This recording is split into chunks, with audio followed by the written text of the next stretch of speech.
Coba kalian bayangkan sekarang, suatu industri yang kita bangga-banggakan dan bahkan kita sebut mereka itu pahlawan ekonomi kita karena merupakan salah satu penghasil devisa terbesar kita.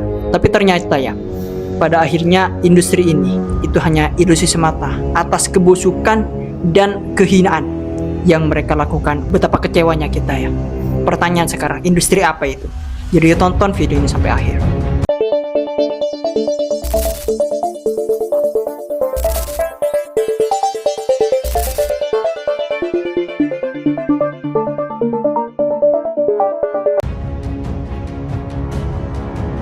Jadi industri yang saya maksud di sini yaitu adalah industri sawit.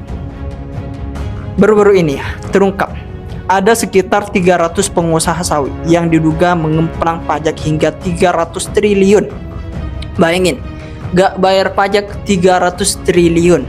Ini bukan akal main-main ya. Bahkan sebagai gambaran, kalau misalkan uang sebesar itu kita gunakan dengan benar, kita bisa membangun puluhan rumah sakit, sekolah, jalan tol, bahkan bisa menyelesaikan banyak proyek-proyek kesejahteraan yang lain. Tapi kenyataannya, uang ini malah lenyap entah kemana. Sementara negara harus berjuang menambal defisit anggaran yang kita hadapi sekarang. Ketika saya analisis ya, ternyata penyebab terjadinya pengembangan pajak ini ya karena mereka itu beroperasi tanpa NPWP dan tanpa rekening bank di Indonesia. Artinya mereka tuh seperti kayak hantu di sistem perpajakan negara ini. Bisnis mereka jalan, uang mereka berputar, tapi mereka menghindari kewajiban membayar pajak. Ini bukan cuma soal moral ya, tapi juga soal keadilan di negara kita ini. Bayangkan, petani sawit kecil yang panennya pas-pasan tetap harus bayar pajak dan iuran sana sini. Sementara perusahaan raksasa yang meraup ratusan triliun ini lepas begitu saja dari muka bumi ini. Jujur ya, ketika saya mendengar berita ini, justru saya tuh kecewa dan memalukan. Karena industri sawit yang lama ini yang selalu kita bangga-banggakan sebagai sektor yang menyumbang devisa terbesar. Tapi kalau ternyata pajak yang seharusnya mereka bayar malah menghilang, apakah kita masih bisa menyebut mereka sebagai pahlawan ekonomi? Atau justru mereka adalah perampok terselubung yang menggeroti uang-uang negara? Masalahnya ya, fenomena ini bukan terjadi begitu saja. Ini ada dua faktor utama yang mendasari dari terjadinya skandal pajak ini, yang membuat pengusaha sawit bisa lolos dari kewajiban pajak ini. Pertama, yaitu karena ada koneksi politik yang sangat kuat, yang mana saya akan jelaskan nanti di belakang lebih lengkap. Kemudian yang kedua, ini karena lemahnya penegakan hukum yang ada di Indonesia. Kalau ada masyarakat yang telat bayar pajak, ini langsung dapat surat peringatan atau bahkan denda. Tapi kalau pengusaha sawit besar yang menggemplang ratusan triliun ini, penyelesaiannya ini apa? Cuma negosiasi penyelesaiannya. Ini bukan sekedar skandal ekonomi lagi, tapi juga ini sudah skandal moral dan hukum. Pemerintah itu gak boleh setengah hati dalam menindak pengusaha sawit yang tidak membayar pajak ini.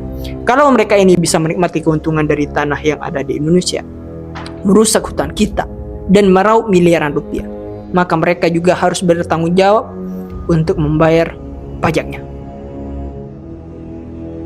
Saya sudah sebutkan tadi bahwasanya salah satu faktor penyebabnya skandal pajak yang terjadi itu salah satunya karena ada koneksi politik yang sangat kuat.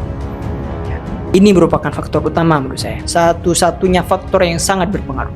Kalau kita lihat ya, hubungan antara pengusaha sawit dengan politik ini sangat erat sekali.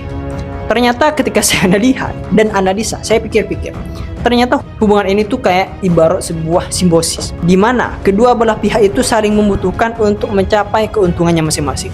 Di satu sisi, pengusaha sawit yang mengelola lahan dan perusahaan besar butuh dukungan dan politisi untuk memuluskan perizinan ini, mengurangi pengawasan, atau bahkan mendapatkan relaksasi dalam regulasi. Mereka juga mencari jaminan keamanan agar bisnisnya ini bisa tumbuh tanpa hambatan hukum yang berat. Di sisi lain, politisi itu kan membutuhkan dana kampanye yang tidak main-mainnya, membutuhkan dana yang sangat besar. Pengusaha sawit dengan kekayaan yang melimpah itu, mereka menyediakan dukungan finansial yang sangat dibutuhkan bagi politisi ini. Contohnya kita bisa lihat aja bagaimana figur seperti yang terkenal di dunia bisnis sekaligus terjun ke dunia politik. Ini menjadi simbol sudah betapa kaburnya batas antara kepentingan ekonomi dan politik di sektor sawit ini. Ternyata ketika saya analisa lebih mendalam lagi, ini tidak hanya soal dana ya. Kolusi dan praktek korupsi ini juga sering muncul dalam hubungan erat ini. yang mana pengusaha itu bisa mendapatkan izin-izin lahan secara tidak transparan, kan sampai terlibat dalam penetapan kebijakan yang menguntungkan mereka. Praktek semacam ini itu tidak jarang menyebabkan ekspansi perkebunan yang merusak lingkungan seperti deforestasi dan degradasi ekosistem. Ya akhirnya ini tuh berdampak buruk pada masyarakat dan alam sekitar. Maka dari ini semua ya, jelas bahwa hubungan erat antara pengusaha sawit dan politisi ini bukan sekedar hubungan formal saja, melainkan jaringan yang sangat kompleks di mana kepentingan pribadi dan kekuasaan itu saling menguatkan satu sama lain. Dan bahkan seringkali mengorbankan kepentingan publik karena adanya kepentingan hubungan erat dengan pengusaha sawit ini. Untuk mengubah situasi ini, yang paling dibutuhkan yaitu adalah transparansi yang lebih besar dan penegak hukum yang sangat tegas agar kolusi dan praktik tidak sehat ini itu bisa diberantas nantinya demi masa depan yang lebih adil dan berkelanjutan. Kalau kita lihat ya, praktek ilegal yang selalu dilakukan oleh pengusaha sawit ini itu ada 3. Yang mana ini tuh ada tingkatan-tingkatannya. Tingkatan pertama, praktek yang biasa dilakukan oleh pengusaha sawit, yaitu dengan cara mencuri hasil panen petani yang kecil-kecil. Coba bayangkan, seorang petani yang udah susah payah merawat kebunnya, tiba-tiba hasil panennya ini diraib karena dicuri. Ini kejadian nyata ya, yang sering terjadi di banyak daerah penghasil sawit. Misalnya di Toili Barat, Sulawesi Tengah. Kasus pencurian sawit ini makin meningkat. Sampai-sampai polisi itu harus turun tangan buat memperketat pengawasan yang ada. Atau di Bangka Tengah, 2 orang tertangkap karena memanen sawit dari kebun orang lain tanpa izin. Yang kerugiannya ini gak tanggung-tanggung. Besar menurut mereka. Ini bisa sampai belasan juta rupiah per kasus. Per kasus belasan juta. Yang terjadi banyak kasus. Yang bikin parah lagi ya, pencurian ini tuh seringkali bukan aksi individu lagi, tapi ada jaringan penadah yang dengan senang hati menampung sawit curian. Lalu mereka itu menjualnya ke pabrik seolah-olah itu hasil panen yang sah. Dan kalau kita lihat lebih dalam, ada faktor ekonomi yang menjadi pemicunya. Dengan adanya harga fluktuatif dan kebutuhan ekonomi yang sangat mendesak sekarang, ini membuat banyak orang itu tergiur mengambil jalan pintas dengan cara mencuri ini. Tentu ini dilakukan oleh yang pengusaha sawit yang tingkat bawah ya.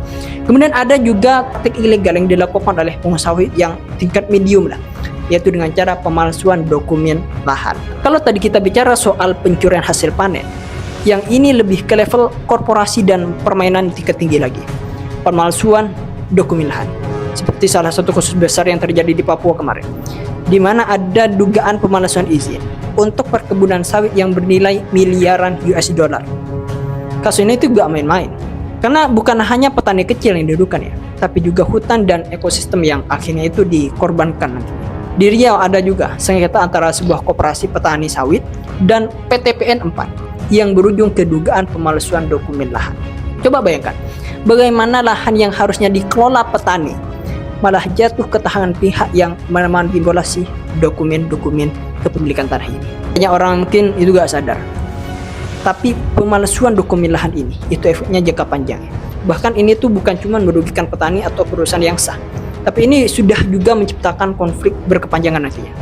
Kok bisa? Karena gini, kalau ada satu lahan yang dikuasai dengan dokumen palsu, lalu di atasnya ini sudah ada investasi miliaran rupiah, begitu ketahuan nantinya, kasusnya ini bisa berlarut-larut di pengadilan, dan akhirnya petani kecil yang paling dirugikan nantinya. Itu udah tingkat medium. Ada yang tingkat hard sudah. Praktek yang dilakukan oleh pengusaha sawit yang papan atas, yaitu dengan melakukan perkebunan di kawasan terlarang. Makanya kalau kita lihat berdasarkan dari data BPK, menunjukkan ya bahwasanya ada sekitar 2,5 juta hektar 2,5 juta hektar perkebunan sawit yang beroperasi tanpa izin resmi. Bayangkan, ini angkanya sangat luar biasa ya. Nah, yang menjadi masalahnya, perusahaan yang membuka lahan ini itu seringkali punya koneksi kuat ke penguasa, ke politisi. Jadi itu mereka tuh bisa tetap beroperasi meskipun jelas-jelas mereka melanggar hukum. Dampaknya apa? Ya sangat jelas dampaknya.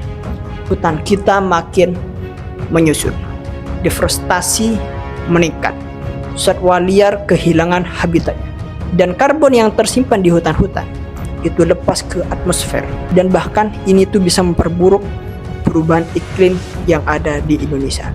Tapi yang lebih bikin saya lebih marah lagi, bikin saya geram lagi, perusahaan-perusahaan ini itu tetap bisa menjual minyak sawit mereka ke pasar internasional. Bayangkan, ya tentu ini dengan berbagai cara ya. Bahkan ada yang tetap mendapatkan sertifikasi berkelanjutan meskipun jelas-jelas mereka sudah merusak lingkungan. Kok bisa? Ini menunjukkan ya, bahwasanya pengawasan dan regulasi kita itu masih sangat lemah sekali, sangat lemah. Atau mungkin memang ada permainan di balik layar. Ya, sesuai dengan yang saya sudah jelaskan tadi. Pihak penguasa butuh pengamanan, pihak politisi butuh pendanaan. Ya pasti itu terjadi. Ini oknum ya, menurut saya oknum pejabat. Orang yang bersih ada lah pasti. Dari semua ini ya, kalau misalkan pemerintah ini benar-benar serius untuk menghilangkan praktek ilegal yang dilakukan oleh pengusaha sawit ini, tentu ini harus ada tindakan yang sangat nyata. Bukan sekedar wacana ya, tapi tentu di sisi lain paksa mereka untuk diberikan sanksi yang sangat tegas sehingga memiliki efek jerah. Dengan pencabutan izin usaha dan segala macam, itu harus ada sanksi. Karena ini sudah keterlaluan sekali. Bagaimana menurut kalian? Apakah pengusaha sawit yang memalukan ini akan bisa dituntaskan oleh rezim Pak Prabowo sekarang? Atau ini nanti di skip terus berkelanjutan periode ke tahun ke tahun? Tulis pendapat kalian di kolom komentar. See you next video. Eksklusif.